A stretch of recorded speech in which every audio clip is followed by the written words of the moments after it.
Hi everyone, my name is Richard, and I like dinosaurs. Usually when I give a talk, I wear a pair of my lucky dinosaur socks. Unfortunately, I'm moving at home and they're at the bottom of some box, and so I just have to wear plain socks today. So if this talk sucks, now you know why. I don't have any lucky dinosaur socks, but to prove that I actually do this, here's a picture from a previous droidcon.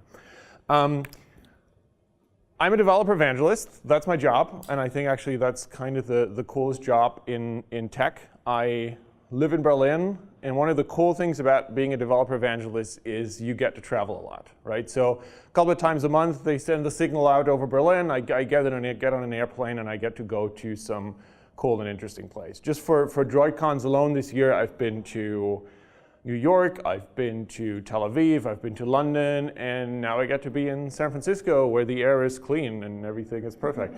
I think that's awesome. I love travel, I love getting around. It's kind of a big privilege of this job to do this. And sometimes when I go to events, I get to combine those two things. I get to travel somewhere, and then I go and get to look at dinosaurs. So conference in Chicago, have some couple of hours of time between the conference and the flight. Well, off to the Field Museum I am looking at Sue. I was doing a hackathon last year in Singapore, and the food there is great, but otherwise it's mostly just malls, and I was kind of a little bored and had to fill a whole day, and then I realized, oh my God, there's dinosaurs there. I get excited, what can I say? So I was at DroidCon New York earlier in the year, and what did I do afterwards? Of course, I went to the American Museum of Natural History, and they had just put up this awesome new Patagotitan skeleton, which is like the biggest dinosaur in the world. So that's kind of cool. And when I do that, I usually literally just have like a couple of hours between checking out of my hotel and having to be at the airport to go back home. So in order to get from where I am, my hotel or the conference venue at the end of it to the dinosaurs, I usually use some sort of ride-hailing, ride-sharing, whatever you want to call it, app. I'm generally speaking a big fan of walking. I'm generally speaking a big fan of public transit. But one of the really cool and magical things about this kind of app is you pull your phone out of your pocket, you push a button, and somebody comes, picks you up where you are, and drops you off where you want to go. And you don't really even have to think about where you are, how to get there. It all just kind of sort of happens automatically. And that kind of magic is really something we've almost started taking for granted. Just the very notion of being able to go into your pocket, pull out your phone, and immediately know where you are. Right? If you think about it, there's a whole generation that's now grown up that doesn't even know the feeling of being lost anymore. Because it used to be a long time ago, not that long actually, but let's say it's a long time ago, it used to be that when you were lost, you were kind of lost. Like you had to maybe ask someone, or you'd have to look at the trees and see which way the moss is growing, and then, right? These days, you just grab out your phone, and there's a little dot on your phone that tells you exactly where you are. And we sort of take that for granted, even though, of course, there's a lot of technology underneath it, right? There's satellites involved. There's like a massive database of places and addresses and the map, and all of that has to be collected and created and curated. And you need fancy algorithms that actually figure out what is the route in given traffic conditions, and considering that the train is late. There's a lot of technology in there. So. And ride-hailing apps are really a particularly cool example of this, because they sort of throw up a lot of the questions that this type of technology is built to answer. So it throws up the question, where am I? It throws up the question, where do I want to go? It throws up the question, how do I get there? It throws up the question, how long does it take to get there? Can I get there? What's around me? Who's nearby? All these kind of questions that need to be answered for an app like that to work. And that's kind of what I want to do in this talk. I kind of want to go and say, how does that actually work? How do they do that? So what I want to do is I want to take like a ride-sharing app and kind of deconstruct it into its individual pieces and kind of look under the hood and see what kind of data is underneath there, what kind of technology is underneath there, what kind of APIs are there that answer those questions, And so at the end of this, hopefully you'll have gotten kind of a nice overview of sort of location technology, of sort of the basic APIs involved in this, and hopefully also an idea of how you can use them in your own applications, be they ride-sharing applications or anything really relating to location and technology, which these days is a lot. Like I said, my name is Richard. I'm a developer evangelist. I work for a company called Here Technologies. And we are the world's leading location technology company. As examples, I'm going to be using our APIs in this, though the general concepts apply really across the whole industry. If you do want to know more about us, we have a developer portal, developer.here.com, which is where you can find all of the APIs I'm going to be using today. We also have a booth out there on the floor, so if you want to know more about the company, about what we do, we can come out there afterwards. I'll be hanging out there. I've got some nice colleagues. I've got Nick, who's hiding there in the corner, my colleague, he's waving. So you can come and talk to us. You can also follow us on Twitter. If you like people who are really bad at social media, you can also follow me on Twitter. That's really up to you. I wouldn't, but hey. So let's look at how an app like that actually looks like. So this is sort of a generic version of a ride-hailing app, right? And you've got all these various elements. You've got a map. You've got that little green dot that tells you where you are. You've got maybe sort of little icons showing you kind of what drivers are nearby. You've got a little box that asks you where you want to go. There might be like a little box that shows you like the address of your current pickup location so that you can figure out where you are if you're in the right place for someone to pick you up. There might be a button at the bottom to actually call a ride once you've decided where you want to go. So these are kind of the elements you have sort of across most of these applications. And I really want to take a look at every single one of those elements and figure out how they work. And I'm going to start with this one, the little dot, right? Kind of the most important thing, because that really throws up and answers the question, where am I? Because if you don't know where you are, nobody can come pick you up, and the whole thing already stops right there. And it's really kind of a foundational thing for anything involving location, because if you don't know where you are or a thing is, or where where anything is, if you don't have a location, none of this makes sense. You'll see all of the APIs I'll be using later. At some point, they'll always want a location as an input. So if we don't have that little dot, we can stop right there. So how do you get that little green dot? Well, how do you get your position? You use something called a positioning API. And using that is actually pretty easy, at least to start with.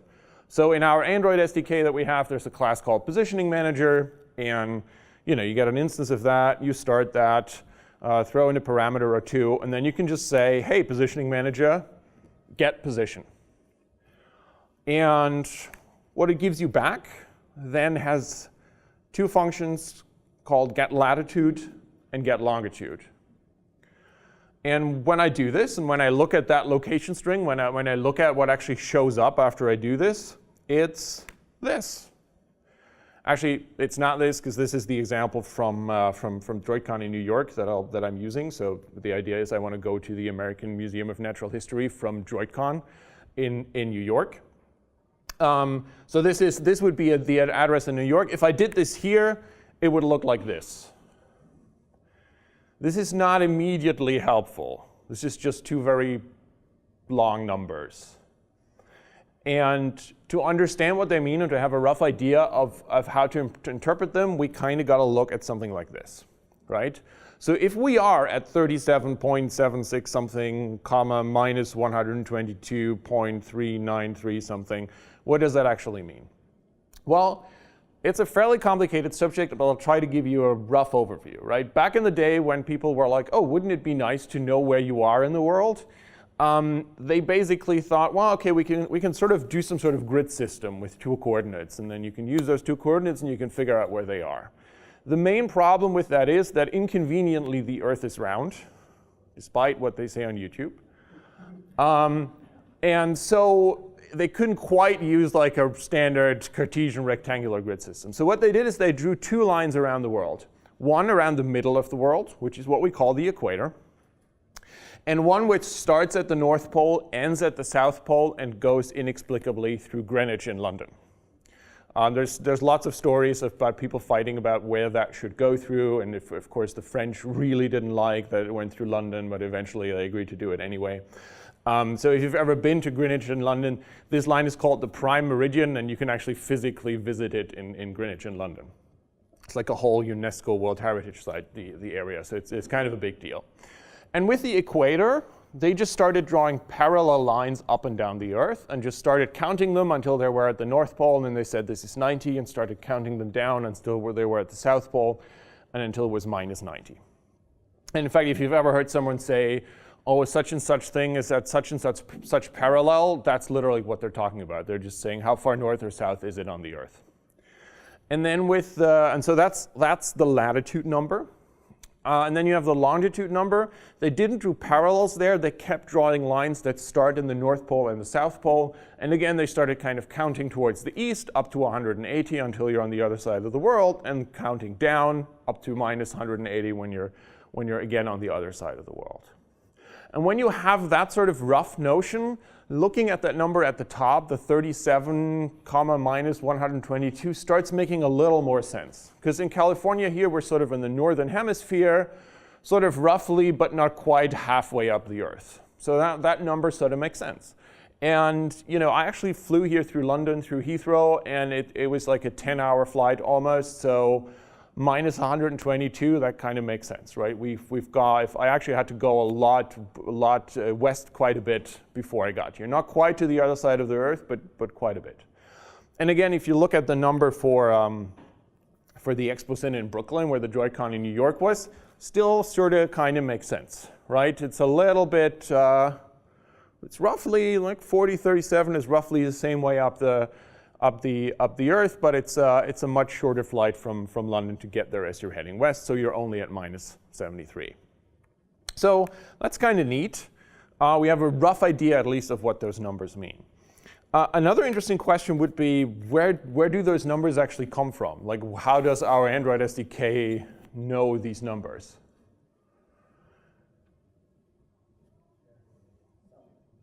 What did you say?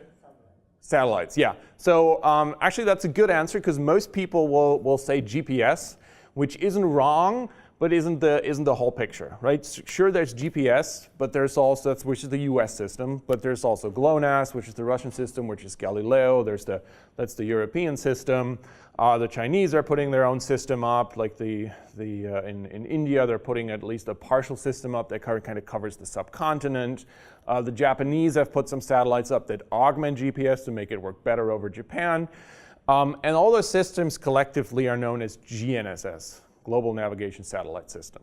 And many devices these days actually support multiple of these things. Like even my watch here, that supports GPS, GLONASS, and Galileo. So you can combine these kind of things. And even that isn't the whole story, because you can often get a position when you're in a building. And if you've ever used a system that just uses GPS, you'll realize, as soon as you've got some concrete over you, you can't see the satellite signals anymore. It doesn't work. So there are other ways of doing it. And again, I could fill like a whole 45 minutes just on this. So I'll just say you can also do this on with radio signals. So you can see cell towers and you can see Wi-Fi access points. And if you have a database and you know where those are, then you can sort of triangulate your position. That has some advantages in that it also tends to work indoors, where you can still see the cell phone signals, but it is a lot less precise. In practice, you usually do like a fused approach, where you take as much positioning information as you can and then use a positioning API like this that gives you the best guess based on all the various things that you have. Okay, cool. So we've got this little dot there. But staring, and we roughly know what that number means, but staring at that little dot, that still doesn't really tell us where we are. Because the power of a latitude and longitude in many ways is that it gives you that it allows you to put yourself in a context. And in many ways, that context is a map. As soon as you have that little dot, not just as a number or just on the screen by itself, as soon as you have it on a map, now you start to actually understand where you are. You have the context of a map around. And how do I get a map? Well, with something like an imaginatively called thing like Maps APIs. I don't actually want to throw like code up here because getting a Maps API working is mostly just really boring boilerplate code. You know, you import some libraries and you create a map object and that's kind of it. So I kind of want to talk about something else, which is that making maps is hard, like super, super hard.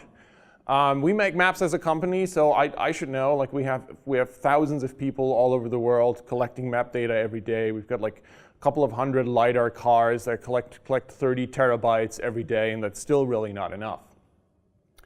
This is a Dutch map from the 16th century. I don't think they had LiDAR back then. And you can sort of see, this is supposed to be a map of New Guinea.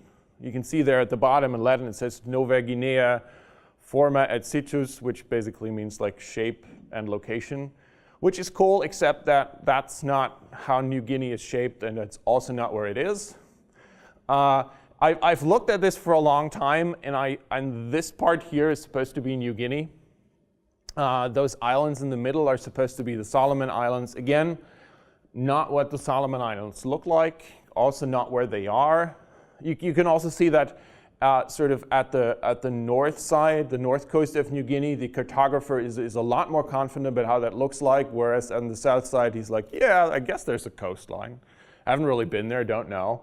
And then at the bottom, the big thing that's supposed to be Australia, and at that point, you can just see the poor guy just throwing his Dutch hands up in the air and just going, here be dragons. It's gotten a little easier since back then, but it's still really hard. So it's kind of important to consider the source of your map data, the quality of your map data, and there's never like an easy answer to which one is the best. It really depends on your use case, but it also depends on what I awkwardly call the use place, because some maps may be really great in San Francisco, but that doesn't mean they're great everywhere else. So you really have to consider where do you actually want to offer your service, right? And check for map coverage and map quality there. Maps are super complicated. For example, maps are super political. So this is a map of the same place, but it's a different map. It's slightly over-compressed the image, but maybe you can see where the difference is. So this is the southern tip of South America. You've got Chile to the west, Argentina to the right, sort of the Patagonia, Tierra del Fuego area down there. And there is a little difference in those maps, and it is up here. So this map is fairly confident that it really knows where the border between Chile and Argentina is, and the other one is like, there's sort of an area where I don't know. And one of those, and I forgot which, but one of those is the Chilean way of looking at the border, and the other is the Argentinian way of looking at the border. Basically, one of them is quite sure that the border goes that way, and the other one is like, we haven't really hashed this out, you guys. I think we need to talk about this more. So I've picked this because it is not one of the more explosive border disputes in the world. But you know, when I gave kind of a similar version of that talk in Tel Aviv, I didn't really need to explain to people down there the power of maps and how borders can be tricky, right? And you can get in trouble for this if you get it wrong. So it's always something to keep in mind when working with maps, that these things are involved in that. And there's another thing, which is, of course, a map isn't a map. Like a map can look radically different, and you need to design the maps, the look of your maps and its features for what you're actually going to use them for, right? So on the left, you've got like 3 buildings, and it's a little 3D buildings, and it's tilted a little bit, and you've got the famous bridge there, which is with some textures on it to make it look cooler, but it's not really helpful to read where you are on the street if you want someone a ride to go pick you up. And then the one on the right is kind of designed to be looked at night and really highlights public transit lines. So again, maybe not ideal for a ride-hailing app, but maybe cool if you want to see where the subways are all going. And you can change these things usually quite easily. So again, it's an example from our Android SDK, and I've sort of tried to come up with a way to make a map that's completely useless for everyone. So I've basically centered it somewhere on New York, and I've set like a weird map scheme which is designed for night use and highlights transit lines, but it's also hybrid in that it both shows roads and satellite imagery, and then I set the landmarks visible, and then I zoomed in to close and tilted it by 45 degrees, and I got this monstrosity. So when working with maps, it's always a good idea to get designers involved and to consider what your use case is. So for our use case, a simple, clear-to-read map is probably not a bad idea. Highlight the roads, highlight street names, maybe throw in some landmarks. You know, it's always nice for someone to see, oh, I'm across from that Starbucks. I can see that on the map. This is actually where I am. I can confidently call a ride because I know they'll be able to pick me up here. Another way to answer that question, where am I? And you'll note we're still 20 minutes in, we're still at where am I? And it tells you something about how important location is to all of this. Is you have this little thing that shows you your street address. Again, that's super useful because it helps you orient yourself, right? We talked about location earlier with GPS. It's not always super reliable, particularly if you're, say, in New York and maybe the GPS signal gets bounced off buildings, or maybe it gets blocked by buildings, and you got like the fairly large circle around your location where you might be. So you've got to orient yourself a little bit with the help of the map. And one nice way of doing it is to just show your street address where you want to be picked up, because that's the actual address that will then be sent to the driver. And it's a nice way to figure out if you are actually where the app thinks you are. There's just a little problem with that. We got a latitude and longitude out of our positioning API. We don't actually have a street address, right? So how do we get that? How do we get our street address? Well, this is where an API called, less obviously, a geocoder API comes into play. So this is an API that essentially will convert addresses from geo-coordinates, latitude, longitudes, to street coordinates, your street address. So simple example here, what a geocoder does, it'll take your street address, so 72 Noble Street, where the convention center in Brooklyn is, and it'll turn that into that latitude, longitude that we saw earlier. Obviously, that's something that might be helpful to the post office as all of those packages come in and they want to know where to actually send their delivery people. What we want is reverse geocoding, which takes a latitude and longitude and actually converts that into a street address. So this is where the droidcon was in Tel Aviv. It was actually in a cinema, which is kind of a cool location to give a talk. So you'll actually see 32 something, 34 something. You think about where Israel is on a map, sort of again, northern half, a little bit further south than here, a little bit east of London, kind of makes sense. And then you can take that and using the geocoder API, which is essentially powered by a large database of all addresses in the world, and you can turn that into a street address. And then you can take that and display that to the user. And again, code-wise, that's not very complicated. You kind of define your pickup location like a geocoordinate, and then you create a reverse geocoder request object. Then there's a little result listener that'll get called when you once the API's got your result, and then there's a location object in there, and from that you can just get address, and it'll give you that as a string. Obviously, there's a lot more information in there than just an address string, and you can also pick out the individual elements of an address, just the street name and the street number maybe, because the user will probably know they're in the US, they'll probably know they're in New York. All they really want is just the street name and the street number, so you can pick that out, format it any way you like. Cool, so the next thing that we want to show is kind of the drivers around us, right? So you usually have this kind of thing where it'll show you lots of drivers on the road, none of which are actually willing to take your ride, but it gives you huge confidence that somebody will pick you up in 2 minutes, and then it's like, your driver will arrive in 12 minutes, and I'm like, nah. But nevertheless, you got to figure out where those drivers are, not at the very least, because eventually someone will have to accept the ride, and you want to pick someone who's close by. So you got to figure out where the drivers are. Well, fortunately, we've already answered that question, right? We have a positioning API. And that works on their phones just as it works on our phones, and they'll just send it to the back end and you can display it on our phones. So that one's easy, we've already got that covered. So let's look at another more interesting element of the app that we looked at earlier. We're finally gone from where am I, where is everyone? We can now go to another where question, which is where am I going? Well, when DroidCon New York was over, what did I want to do? I wanted to go to the American Museum of Natural History so I could look at some dinosaurs. And the American Museum of Natural History is at 200 Central Park West. So what I can do is I can enter that into the little box at the top. into that text field. And then what happens usually is it'll give me options, right? It won't just take what I type in and be happy with it. It'll actually show me a list of things that it thinks it sort of match the string I've put in. So it'll give me, for that example, I've tested this, it would get me 200 Central Park West, but it'll also be like, maybe you meant Central Park South, or maybe you meant Central Park North, and it also went like, well, there's like a Central Avenue very close by, maybe that's what you meant, right? And we make typos a lot, so this is actually super useful.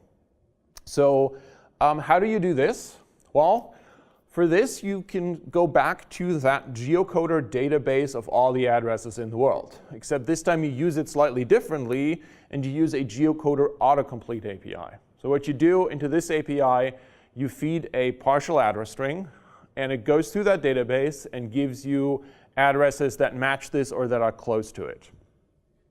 I'm going to throw up a REST API example here for once, partially because I want to highlight all of this stuff is not just available through Android SDKs. You can obviously use that everywhere you want. Like I've mentioned this watch earlier. I've built some apps with using REST APIs for my watch here, which is not an Android Wear device, by the way. It's a Garmin watch.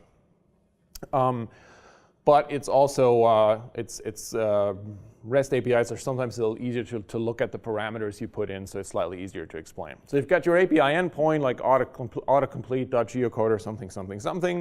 Then of course you need some credentials, which you can get on our developer portal, and then you put in a query. So in this case, 200. I put in 200 Central Park. I left the West out because 200 Central Park is definitely an incomplete address. And that's kind of what we want to test.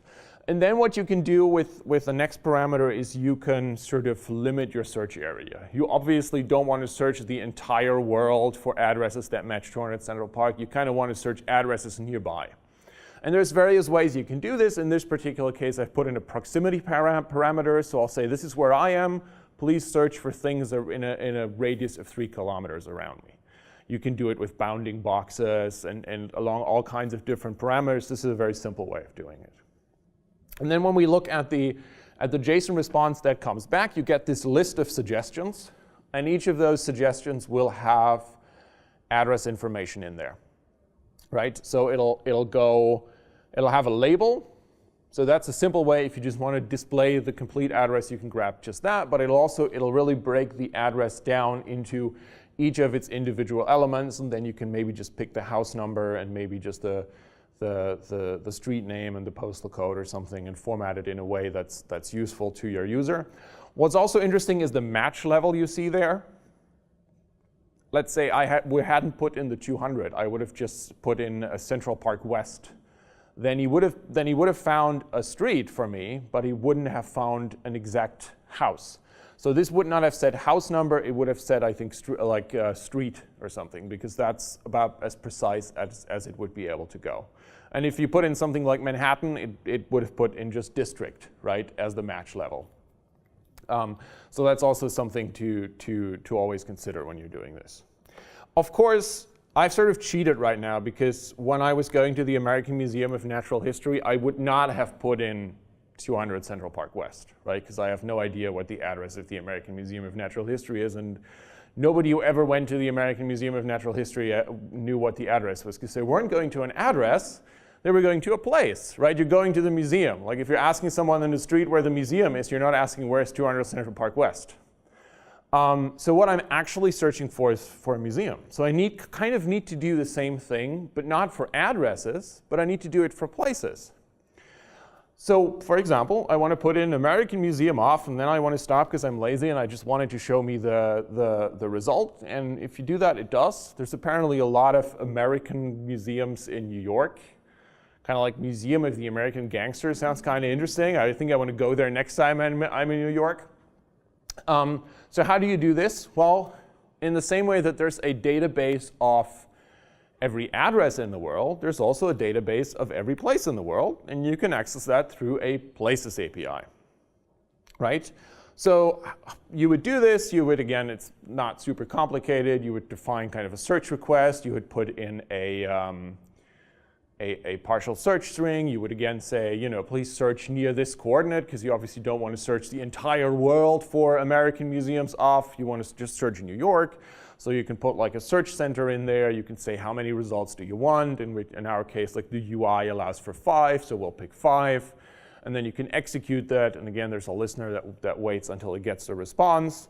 And then at the end, you basically get like a list of discovery results, and each of these discovery results has like a place link item, and in that place link item is the information that you're looking for, the name of the place, but there's actually a lot of information in there. There is the name of the place, there's the address of the place, there's the geo coordinates of the place, but also things like how long is it open?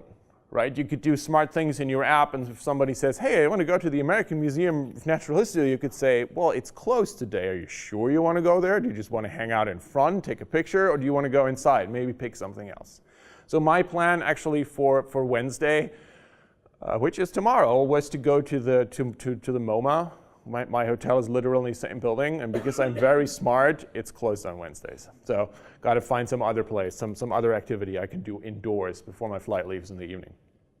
There's also ratings in there, Yelp ratings and all kinds of things. So you can do interesting stuff with that, not just show somebody the nearest Starbucks, but the best Starbucks that's in walking distance, those kind of things. Cool. So assume we've done that. We've shown the results. You can, of course, also cleverly combine the two and show results from both properly ordered in your app. I tap on this. I tap on American Museum of Natural History, because that's where I want to go, because that's where the dinosaurs are. So I tap on this, and then what happens? Well, usually what it'll do, it'll draw a route on the map. And it'll also give me some other information like, you know, based on current traffic, that'll take 28 minutes to get you there. It'll, you know, might give you an estimate of how much it costs to do this, depending on how the ride-sharing thing works. It might be vague, it might be very precise. And then the question is, right, how does it find that route? How does it figure out how much it costs? How does it figure out how long that takes to get there? And that's what a routing API does, right? Based on the map data we have, which for roads is basically a giant complicated graph, you can then do, like we all learned in our computer science classes that we may or may not have taken and may or may not have attended, you can do like, shortest paths and graphs and all that kind of stuff on that. And that's what a routing algorithm, routing API does for you. So simple example, again, using our Android API, you basically create a router object, and then you create a route plan. And that route plan just has waypoints. In our case, it's pretty simple. We've got 2 waypoints. We've got our start waypoint at droidcon. We've got our end waypoint, which is completely wrong, because obviously the American Museum of Natural History is not at 49 minus 123. So actually, I'd be curious if somebody could look up what that address is, whatever the heck I put in there. Let's just pretend it is the geo coordinate of the American Museum of Natural History. And so you have a start point and an end point. You can obviously put a lot of those in there. You can, if you're a delivery service, you can put all the 25 delivery points that you have for your packages in there and get a route there. But in our case, we just have 2 waypoints, so that's nice and easy. You also create some route options. You'll see that we were setting a transport mode to car, which makes sense because it's a ride-hailing app. But you could also set it to, hey, I want to walk. I actually like walking. Maybe not in this smoke, but otherwise I like walking. You could do public transit. You could do like motor scooters, and you could do bike and all these kind of things. So there's a lot of options you could set there. In our case, car works, which is kind of the default. You also kind of need to set a route type. In our case, we set fastest, but there are other options, including you can say, I really want the shortest route in traffic. That's rarely a good idea, so we'll go with fastest. We want to get there as fast as possible because we do have a plane to catch later on. And then all you really do, I should have gone through these slides where I highlight the things I'm explaining, but I didn't. And then again, there's like a listener, and I get a result, and from that I can get a route. And in our Android SDK, very nicely, you can just literally just grab the a map route out of there, and it's immediately a drawable object. So you just add it to the map, and it'll immediately draw it on the map, which is very nice and convenient. But you can also get like each individual latitude and longitude point for the whole route and manually draw things, style them the way you want to. And in order to figure out how far away it is, how long it takes, there's information in there. So in this case, I'm saying get length, which tells me how long that route is in, let's say, miles. And for example, if my ride-sharing app charges by mile, I could then multiply that with my mile cost, and that's how I know how much it costs. I could also get the time out of it, and then it would tell me how long it takes to get there. So this would be the result you would get if you use the REST API. Let's look at sort of the JSON response that you would have to parse manually if you did this, and you'll see there's a lot more stuff in there, right? So I got the length, which I've just queried. I've got the travel time in seconds, so I can show how long it takes. And then I got this list of maneuvers. So really what the routing algorithm gives me is the entire route on the way, every single step I need to take to get from A to B, including these nice verbal instructions. So it'll literally, if I wanted to, I could build my own turn-by-turn navigation for the driver. We're looking at the passenger app here, but if we wanted to build the driver app, we could use this to build turn-by-turn instructions for the driver. Literally says head towards West Street on Noble Street, go for 79 meters. And that would take you 15 seconds, and it would be 79 meters long. You can also, I mean, I'm German, so I like proper like metric stuff, but you can also do that in whatever you use here, right? There's a parameter on the API for that as well, right? And it gives you this, and then it tells you the next step, latitude and longitude, where you would end up, and then it says turn right on West Street and so on. So there's a lot of information in there that you can grab out. So we feel like, okay, 28 minutes is fine. We accept the price. Now we're finally ready to hit that button and to call us a ride. Right? So we're putting this, and what happens then? The app says finding nearby drivers. And suddenly all those 500 drivers that were really close to us just around the corner magically disappear, and he has big trouble finding drivers. And obviously, how do you do this, right? So here's a map, here's where I am. An obvious way to do this would be to just draw a circle around it with like maybe 2-3 kilometers, miles, whatever around me, and then just go, hey, which drivers are in there, right? And then send the request to them. Whoever pushes the button first gets the ride. Like various services have different ways how drivers bid for this, but let's use that as an example. You can immediately see what the problem is, right? One of those two can actually get to us pretty quickly, and one of them definitely can. He's on the other side of a river. He's not close to a bridge, and even if he is close to a bridge, everyone who's ever been stuck in a ride on one of those interminable bridges knows that it takes a long time to get across them. So is there a smarter way? Yes, there's many ways to do this and to address this. One of them, which I really like, is called an isoline routing API. What that actually does is it says, hey, isoline routing API, show me all the places in the world from which I can be reached within 5 minutes of driving. And then if you draw this on a map, it looks kind of like this, right? So I got this shape on the map, and every driver that is within that blue area can actually reach me within 5 minutes. And first thing you'll notice, anyone who's in Manhattan, not a chance, right? It's not going to happen. But you'll also notice that down here, if someone's already on the interstate heading in my direction, they can actually be a little further away and could still get to me in time. So that's kind of a really nice, smart way of figuring out which drivers are around you. This is a cool API. You can use that for other ways as well. You could flip that around, and you could say, what can I reach from my position?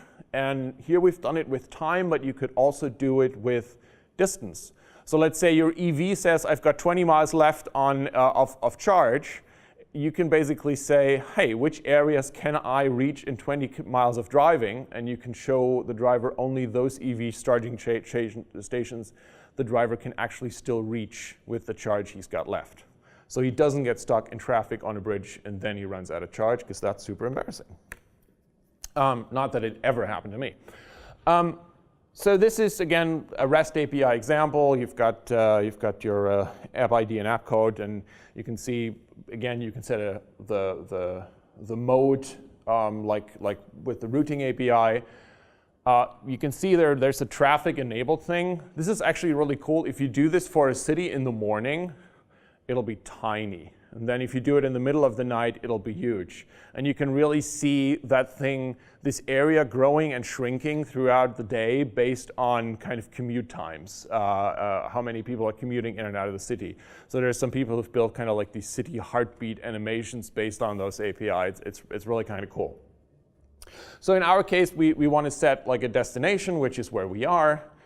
We want to set a range and a range type. So in this case, we've set a range of 6,000 and a range type of time. So I've talked about 5 minutes, but this is 6,000 seconds, so that's 10 minutes, right? So anyone who can reach us in 10 minutes would be within the result that I get from this API.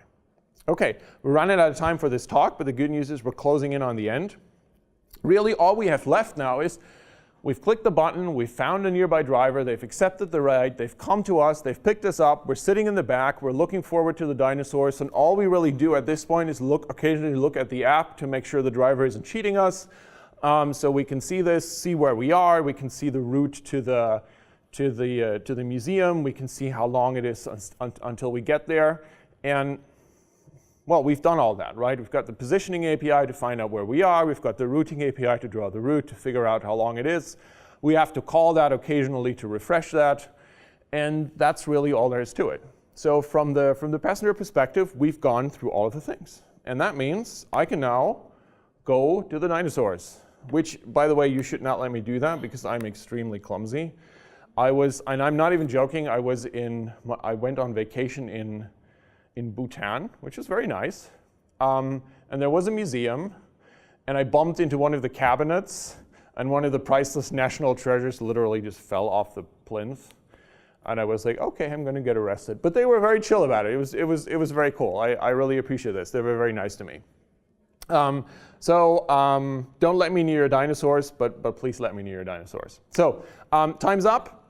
Thank you for riding with me. I know this was at most a 3-star talk. The room wasn't that clean, everything, but I really need to stay on the platform. I really need to keep riding, and I want to keep flying around the world giving talks about dinosaurs. So please give me 5 stars. And now we have like a couple of minutes left for questions. Thank you.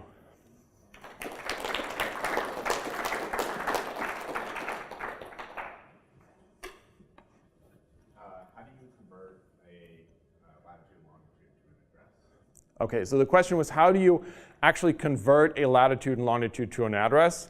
The answer is, it's just a huge database. Like, we have a database of every address in the world, and we have a location associated with every address in the world. Of course, you structure this cleverly, and if you look at an address, it's already structured, and then you come up with like clever database engineering to make sure it's efficient and you get fast responses. But in the end of the world, when I said making maps is hard, I wasn't kidding, because you literally have to build a database with every address in the world. And since those things change all the time, you have to keep that updated and updated and updated and updated, and it's hard work. Sometimes when we come across issues like it's not able to fetch the location or response time or when we are like that. So how do we how do we handle this kind of situation? Because if we are making this app, we have to be sure that we have to do a good user experience. What is this thing on that? So I think the question was about sort of the unreliable nature of like a positioning API. And this goes back to what I said. I could talk 45 minutes just about positioning, because it's A, so important, and also B, so annoying.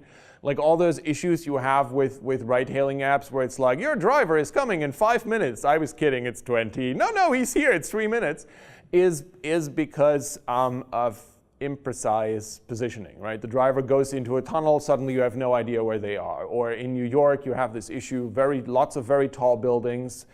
Like half of the satellites are blocked. The 3 satellites you can get, they're bouncing off a building.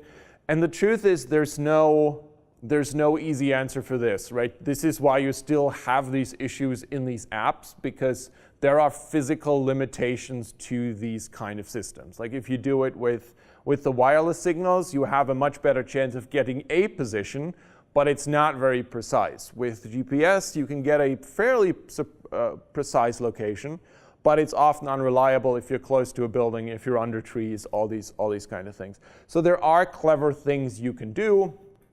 For example, there's an API which is called a route match API, which will actually snap your position to the closest road. So even though the driver's GPS signal may bounce around a bit, you can always show them in the middle of the road. And then you just have to do things like interpolation, like dead reckoning, right? Which is what those apps do too. Like they'll show the car driving along the road, even though they lost the signal like 10 seconds ago. They have no idea where they are, but he's probably still on the road, so I'll keep driving him along. And most of the time, you'll get the signal again, and it's just sort of, you just have to move it a little bit faster, and then it's caught up again. And sometimes you end up in that situation where, no, he actually took a right turn, he's somewhere completely different, and then it's like you end up in that situation where it's oh no, he's much further away than we thought.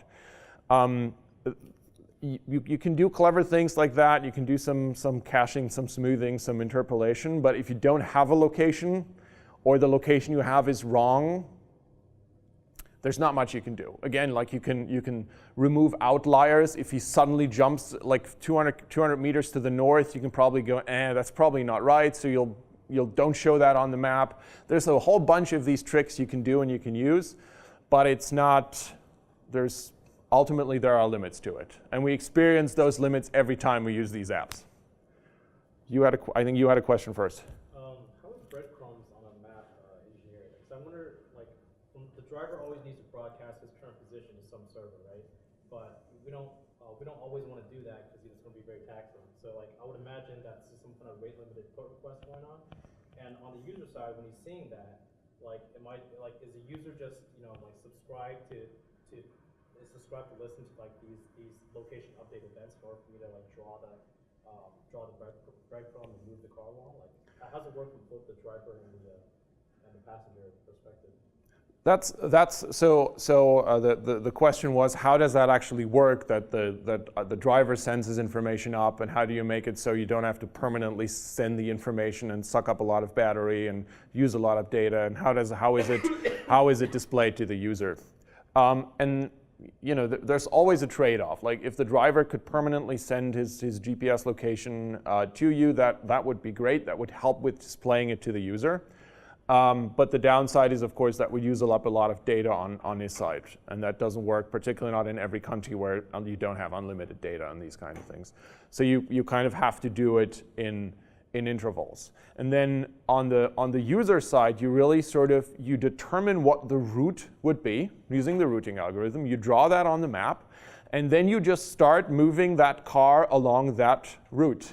So you pretend towards the user that you know where the car is at all times, and then 10 seconds later, you get another GPS position, and you're like, oh, good, it's on the route. It's good, it's fine, it's close enough. And then you slow down the thing a little bit, or make it a little bit faster to make up for the difference.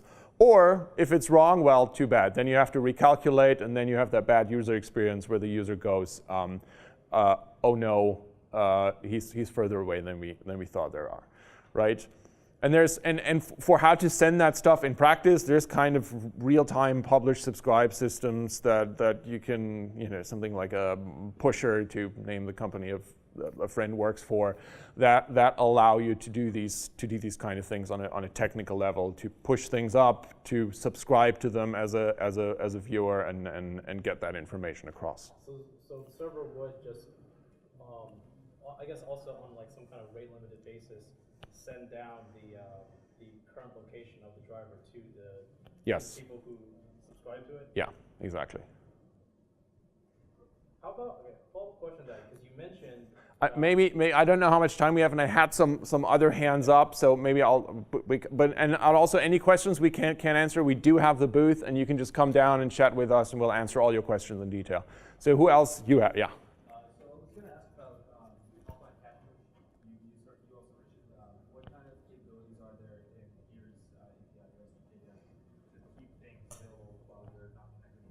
Yeah, so he's talking about basically offline maps, making things work while you don't have a data connection. That's not necessarily something that's particularly useful for a ride-sharing application, because you kind of need to be online to see where the other person is.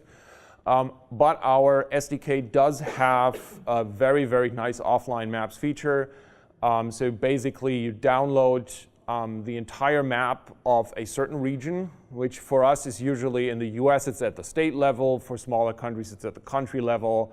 For like really big cities, I was in Delhi this year, so the city is so big that the entire city just gets downloaded as a map. And these are usually a couple of 100 megabytes big. You can download them, and then pretty much everything I've just described still works. You can still search for places, you can still do geocoding, you can still do routing. The only things that don't work is like it won't take live traffic into account, because obviously that's live and you can't do that. But that's sort of a very nice feature of our Android SDK. For that, to go a little bit into advertising mode, we really have the coolest stuff. So if that's something you're interested in, I would just say, go to developer.here.com and check that out, because I think you would love it. Any other questions before they violently pull me off stage? And we can take your follow-up question at the booth if you like. Okay? Thank you so much for coming.